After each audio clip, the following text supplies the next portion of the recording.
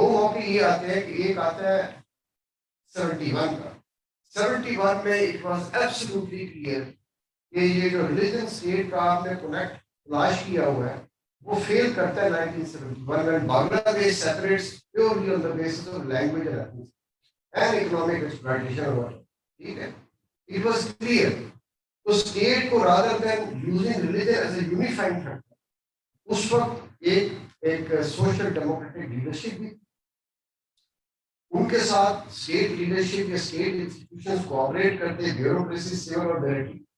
اور ہم جو mid 70s میں ایک دم ٹرانزیشن آئی تھی ضیاء الحق سے, جو اگین ڈاگمیٹک فیتھ کی طرف پہلا تھا even before Zia ul Haq came comes to power. وہ ہماری ٹرانزیشن ڈفرنٹ چلتی. 70s was a beautiful decade in Pakistani history. So is the case with world history as well. And there was a great opportunity in the 70s. اس ڈگر پہ آپ نے چلنا. We lost that opportunity. And then comes the next 30 years or so, جو ہم نے اگے 2009-7 تک ہم نے بھگتا اس کا ایک جو terrorist outcome of whatever we are doing in the previous 3 decade. I believe کہ 2009 کے اندر جب کافی میجر آپریشن ہو گئے تھے سوات کے اندر اور دوسری جگہ پہ, اور military was virtually fighting with these TTP and all those, اس وقت there was a great opportunity کہ پہلے تو چلو ایک یعنی ایک لارج اسکیل کے اوپر پاکستان میں وائلنس نہیں ہوئی تھی. بھائی آپ نے دیکھ لیا 15-20 سال اور آپ کے میجر شہروں تک آگے انسٹیٹیوشنز کو ہٹ کرا, including the military and the police and state and the government. So if it was clear at that time, maybe 70,000, 80,000 lives have been lost and thousands of soldiers and policemen have died. So then state کو then rethink کرنا چاہیے کہ بھائی یہ اس کو کم از کم چھوڑ دیں. آدھا ملک آپ نے دبا دیا اسی چکر میں کہ آپ نے ریلیجن کو کہا کہ یونیفائنگ فیکٹر ہے. اب آپ کو پتہ چل گیا کہ ریلیجن کے نام پہ ٹیررزم ہوا ہے اور آپ کے گھروں تک آ گیا ہے. آپ نے کافی اپیز بھی کرنے کی in the end you are very clear کہ اس تھریٹ کو ایلیمینیٹ کرنا ہے. ٹھیک ہے, اب اگر آ گیا تو آپ اگین ڈیبیٹ کریں, اور اس چیز کو اگر آپ ڈسکونیکٹ کر دیں تو میرے خیال میں باقی ساری چیزیں وہ اپنا ڈیولپمنٹ کا پاتھ کریٹ ہوتا ہے. لوگ کم از کم اس ڈیبیٹ سے تو ڈیبیٹ ہو جاتے ہیں. سو آئی تھنک فنڈامنٹلی ناؤ اور ایون ان فیوچر یہ جو ایشو ہے اس کو ریشنلی ڈیبیٹ کر کے اس کو ریزالو کرنا چاہیے, بیکاز یہ سمجھ لیں کہ پاکستان اسی طرح آگے بڑھے گا جس طرح اور کنٹریز آگے بڑھے. ہمارے لیے کوئی ایکسیپشنل وہ چیز نہیں ہے. It's the same only rule. Historically جب آپ نے ایک rational pragmatic progressive path choose کیا, دین سیولائزیشن اور آپ کی اپنا economic growth and social development, as simple as that. So I think that is the fundamental problem جہاں سے آئی بلیو کہ باقی سارے کرسز نکلتے ہیں. Last point I would like to reinforce the same argument which is made کہ بھائی ethnic diversity جو ہے یہ تو is a blessing for us. مطلب اتنے ڈائیورسٹی اور پلورلزم ہے سوسائٹی کے لیول کے اوپر, اب اس کو آپ کو یار اس کو تو آپ کو مزید اس سے فائدہ اٹھانا چاہیے. اور یہ پلورلزم نیشنلزم کی جو بات کی اور ایتھنک ڈائیورسٹی کو اپریشیٹ کرنے کی بات کی, اسی کی ہم یہاں پہ بیٹھے ہیں کہ ہم ایک in a house of wisdom through such critical discourses we should try to make a difference. اور خاص طور پہ جو ہماری یوتھ ہے, یوتھ ہی ہمارا فیوچر ڈائریکشن ہے. یہی بتائیں گے اگلے 10 سال 20 سال کے بعد کیا ہوگا. ہم نے تو اپنے تھوڑے سے آرگومنٹس دینے ہیں کہ وہ اپنا اس کو ری تھنک کرے اور اپنے جو ڈسکورسز کے اندر چاہے وہ انفارمل ہے فارمل ہے وہ آگے اس نیریٹو کو پاپولرائز کرے. تھینک یو ویری مچ.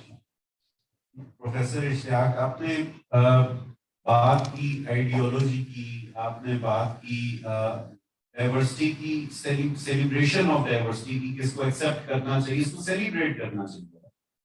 تو اب اس سے اگر ہم مزید آگے چلیں تو صرف ڈائیورسٹی کی ایکسیپٹنس یا سیلیبریشن کی بات نہیں ہے, بلکہ اس کے ساتھ ساتھ یہ معاملہ جڑا ہوا ہے اپرچونٹیز کے ساتھ, لائیولیہڈس کے ساتھ, لوگوں کے معاشی حالات کے ساتھ. کیونکہ جب آپ کی ایکسیپٹنس نہیں ہوتی, آپ کو مارجنلائز کیا جاتا ہے, آپ کو ایکسکلوڈ کیا جاتا ہے ڈیسیژن میکنگ, جو کلیکٹیو ڈیسیژن میکنگ ہے, جو اسٹیٹ کے پروسیسز ہیں, جو اس کے میکنزمز ہیں, میکنزمز ہیں, ان سے تو پھر آپ کے معاشی حالات پہ بھی فرق پڑتا ہے. تو میں کپل دیو کی طرف جاؤں گا. کپل دیو آپ ہیومن وومن کے بھی ہیڈ رہے ہیں سندھ میں. آئی تھنک وہ بھی ایک ہمیں اینگل اس میں لانا چاہیے کہ جو ایکسیڈنٹ آف برتھ ہے, کہ پیدائش کے وقت ہی ایک اگر بیٹی پیدا ہوتی ہے تو اس کے لیے جو مواقع ہے, جو اس کی ایک زندگی کی ٹریجیکٹری ہے, وہ وہیں سے ایک طرح سے انفیریور طور پہ پری ڈیٹرمن ہو جاتی ہے. اسی طرح جو ہماری مذہبی اقلیتیں ہیں یا کئی جو ایتھنک اقلیتیں ہیں, just on the accident of birth, وہ ان کو جو مواقع ملنے ہیں تعلیم کے, امپلائمنٹ کے, زندگی میں آگے بڑھنے کے, وہ وہیں سے ان پہ بہت ساری قدغنیں لگ جاتی ہیں. اور اس حوالے سے جو ترقی یافتہ ملک ہیں انہوں نے افرمیٹیو ایکشنز لیا ہے, انہوں نے بہت ساری ایسے لاز بنائے ہیں, ایسا انہوں نے اکنامک اکوموڈیشن کی ہے کہ وہ ایک زیادہ ایکول سوسائٹی, معاشی نامواری کو بھی وہ ٹیکل کر سکے. صرف باتوں کی حد تک ایکسیپٹنس نہیں بلکہ میننگ فل. تو اس حوالے سے آپ کا کیا ایکسپیرینس ہے یا کیا تجاویز ہیں کہ یہ معاشی ناہمواری جو ہے اور جو جڑ چکی ہے مذہب کے ساتھ, جینڈر کے ساتھ, ایتھنسٹی کے ساتھ, ان کو کیسے ڈیل کیا جا سکتا ہے؟ یہ جو معاشی جو ناہمواری ہے, آپ دیکھیں جب اس ملک میں جو کوئی جابس اور ایڈورٹیزمنٹ آتی ہے, ایک جگہ پر آپ لوگوں نے قدمیں لگی ہیں, یہ مطلب کہ اپلائی نہیں کر سکتا ہے. مگر اس ملک میں ایسی جابس بھی آتی ہیں جہاں پر اسپیشلی لکھا ہوتا ہے جو سینیٹری ورکرز کی جاب ہوتی ہے, اس کے اندر خاتون کی جو نوکریاں ہوتی ہیں اس کے اندر کلیئر کٹ لکھا ہوتا ہے اس کے لیے مسیح اور ہندو یا نان مسلم وہ اپلائی کر سکتے, صرف ان کے علاوہ کوئی اور اپلائی نہیں کر سکتا ہے. وہ جاب صرف ہمارے لیے ایلوکیٹڈ ہوتی ہے. یہ دیکھیں یہاں سے ڈسکریمنیشن ہوتی ہے کہ آپ اس ملک میں کسی بڑے عہدے کے لیے نہیں ہوتی ہے. کیا یہی کوٹا افرمیٹو ایکشن اگر لیا جائے کہ صرف 17 گریڈ کے اور کر لو.